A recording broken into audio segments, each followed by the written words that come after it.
Alrighty guys, today let's take a look at the Silenforc gameplay. So this is the brand new Ritual / Dragon archetype deck, and my first impressions of this deck, I'm gonna be honest because the whole point of this video is it trash or is it treasure?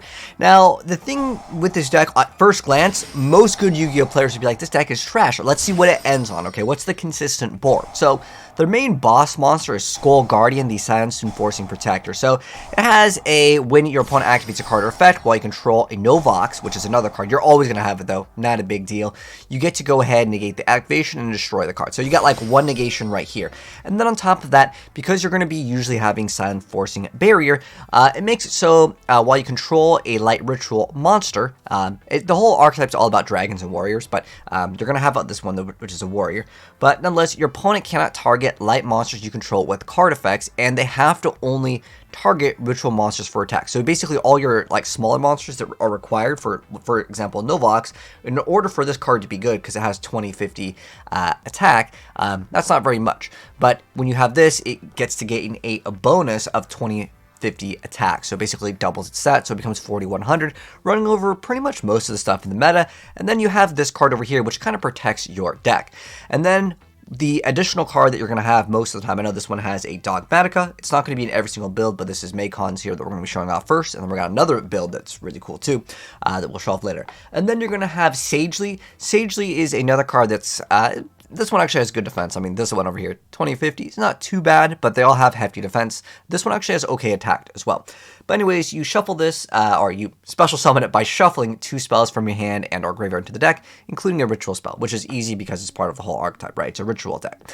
And then on top of that, it does have to have at least 1 ritual spell, and then you can only special summon once per turn this way. Then when your opponent activates a card or effect, you return this card to hand to special summon a light warrior or dragon ritual monster from your hand or deck, but you shuffle it back during the end phase of the next turn. So because you're able to use dragons as well, I'll show you guys what card you'll go for a second. It's the Ancient and Ascended, which is a ritual card that did actually see some play. It's another hand trap actually, which is quite good. And then Authority over here, it really helps out the deck because during the main phase you get to shuffle a light warrior dragon ritual monster or ritual spell from your hand or grave into the deck, and then you can take a Silenceforc monster from your deck, either add to your hand or special summon it. So it's pretty easy to get out this whole combo. The Dogmatica is a special niche variant over there. Or you get to target cards your opponent controls up to the number of light warrior and dragon monsters, ritual monsters you control, and destroy them and this card. So this card may eventually go away, but it's usually for like the starter setup. The ideal goal is to end with Skull Guardian, Novox, as well as Sarvis. So how good is that? Like at first glance, you'd probably think this is kind of trash, right? But it has the playstyle of kind of the Protect the President. You know, if you guys have played like Boojins or any of the, was it Evil Eye? Those are the more like, more recent like Protect the President sort of decks that I could think of, or even like Noble Knights. But this deck would absolutely get obliterated by any like tribute like Lava Golem. Like it would eat this deck up alive because that's all you really have. Now in this instance over here, we're seeing the Crystal Beast player who's going to activate Carbuncle. That's unfortunately going to be stopped by Imperm. And then he also happens to have an Ash Blossom who's able to stop 2 of the plays without really using these cards. Now he also has another Skull Guardian, but Ancient Ascended would be another ideal card because it just stops the other summon of the card. Unfortunately, he accidentally used the card the same zone that Imperm was in. That would have maybe made a huge difference in the game. Because you could have actually potentially won this, because all he has basically is Skull Guardian to go ahead and negate, and technically another bounce back, but this effect of it, where is it? Because you can't just keep on infinitely. Okay, so yeah. You can only use each of the following effect of it once per turn, where you get to, if this card is ritual summon, you get to add 1, and then when your opponent activates a card or effect, well, you control Novox, which is again the like smaller trash monster that enables the other one to actually have attack. Alright, so we've watched it take a dub over there, and I want to say Imperm as well as Ash Blossom definitely helped contribute, but we'll also show the deck take an L here, because I want to give you guys variety up against what I would consider a little bit more meta. I mean, you know what, honestly, you throw Abyss into anything and it becomes a lot better. We also Shamal the Sandstorm. Is this actually Blackwings? Okay, I didn't really fully get to see this guy's board, but that's because the game might end fast. No spoilers here. But nonetheless, Silence Forcing Barrier, again, once again, the play is just throw out. This is like the bread and butter of the deck. You can see this one over here, Chrono Cross, running the Bist. Bist is just kind of one of those archetypes that you can just splash into a lot of different things.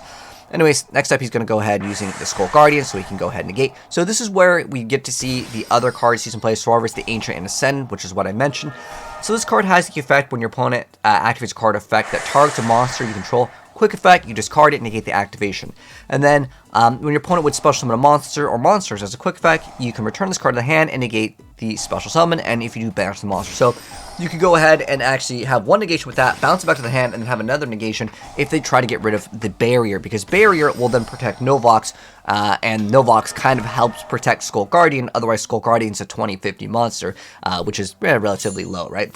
So the whole goal is to basically have Skull Guardian. He's really strong with attack, and then he has like one negation. That's kind of the bread and butter of the deck, but I want to show it up against what I would consider a little bit more meta, and I'll also show it going second into a board. We'll see how things play out and kind of what the deck's weakness actually is. So honestly, my first impressions of this deck was like, okay, this deck sucks, it's terrible, because like you guys know, I've been talking about Rescue Ace being pretty much one of the best decks going into the future as long as nothing really gets nerfed.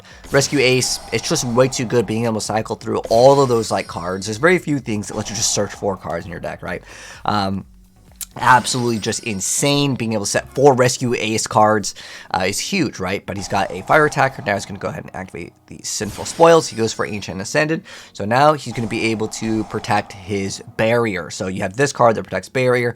And on top of that, it technically kind of protects your entire board. So he's now going to go bounce it back, get rid of that card. And now he's going to go for Silenceforc Protector.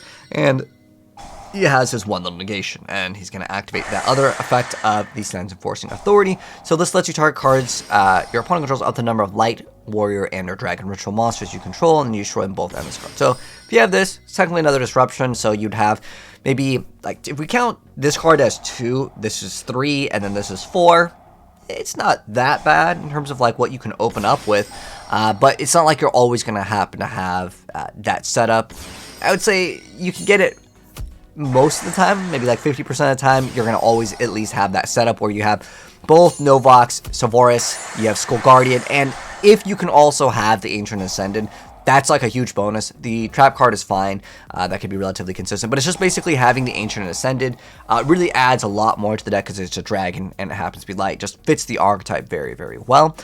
Then we also have Saphria over here. It's another pre-release card here, but you just card it to send a ritual spell from your deck to the graveyard. Then you get to add a light, warrior, or dragon ritual monster from your deck or graveyard to your hand. You can also banish it to summon a light, warrior, or dragon ritual monster from your hand, which definitely helps out. So this card definitely good for the deck, and I figured I'd just go ahead and mention. This guy's also playing the Pendulum Graph Dragon here. Pretty spicy tech over here from Vif. So I'll give you guys this build as well. Now he's going to go ahead and go for Turbulence effect. That gets stopped, and he really needs that effect. Otherwise, the deck can OTK quite fast because you can have multiple up these, and 2 of these just basically makes a game. As long as your opponent doesn't have anything. And remember, this thing can just bounce back multiple monsters if they're summoned. So if your opponent's playing Pen, yeah. And then he busts out the Vortex, and it's been GG though. So let's go ahead and see it going second because I felt like I got a lot more replays here. We're already 8 minutes in here. Okay, so we can reserve some more for a future video because I'm trying not to make my videos too long because I know everyone has a short attention span now that everyone's on TikTok. I totally get it. Anyways, so let's go and see what happens though when the deck is going second. Can it break a board, and what does it essentially lose to, which is actually kind of the interesting thing here. So in order to break a board, because like remember, most of the stuff is based off of negations, right? We had the Skull Guardian, so that is a negation. And then on top of that, we also happen to have the other card. I don't know if I can get to it. And he might have side decked the card out. So the Ancient Ascended would be another card where you basically prevent your opponent from getting something out. But what if there's something already that has more attack than Skull Guardian? Well, we already know the trap can actually get rid of things. But what if he also happens to have like a extra thing to negate that trap card, right? Then what does the deck actually do? Well, we're about to find out right here. So we got the Firewall Dragon, Dark Fluid, Neo Tempest, Terahertz. Gosh, that name is just ridiculous. Okay. Anyways, imagine doing a deck profile and you like run 3 copies of this thing.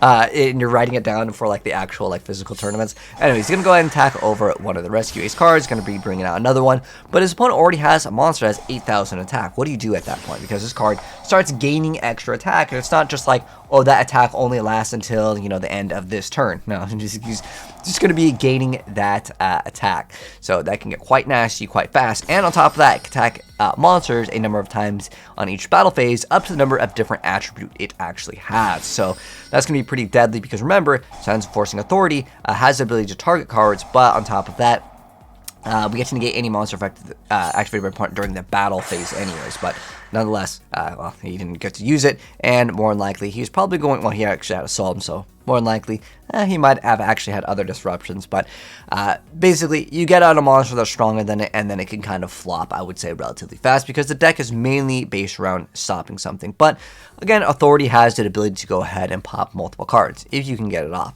But that's basically the Silence Enforcing deck, at least as of right now. I'm curious to know, what do you guys think of this new ritual? Some of the stuff is generic, but big shout outs to the players in the game plan, credits to them for their builds, like Veek's build. I like Veek's build over here with this, because like busting out that Vortex Dragon was definitely a surprise, but yeah, the Ancient Ascended, I think, I personally would play 3 copies of it, because I feel like the deck is a much better threat with having 3 copies, because again, being able to have this quick effect where your opponent targets a card or effect that targets a monster you control, it's a hand trap, and on top of that, you have the ability to have like a really good, like a 4 negation that's really consistent, makes it so much better than a 2 negation, right? Because at the end of the day, you have this, like your end board is this and this. I know the other card can bounce back and you can summon something else, but because the other effects are like once per turn, if you happen to have this and then this, like the 4 negation, I would just max out on that. That's just my personal take on it, but I'll mouse over the cards real quick just in case you guys want to go ahead and build it yourself and you're not in the Discord, because we always provide the 1-click download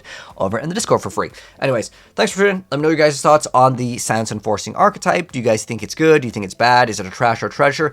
Again, first glance, I thought this deck was trash, but now I'm thinking like it's a little bit better. I wouldn't say S tier best deck, but it is actually what I would consider maybe on like the A or B tier. Like it's really not bad because it's so consistent. But that's if you play 3 copies of Ancient Ascended, then I think it's good. Anyways, subscribe if you're new and you want to see an update to this, because I still have more replays of this. I just try not to make these videos too long, even though this one's pretty long. Anyways, catch you guys in the next video. Have a good one, and I'm out. Peace.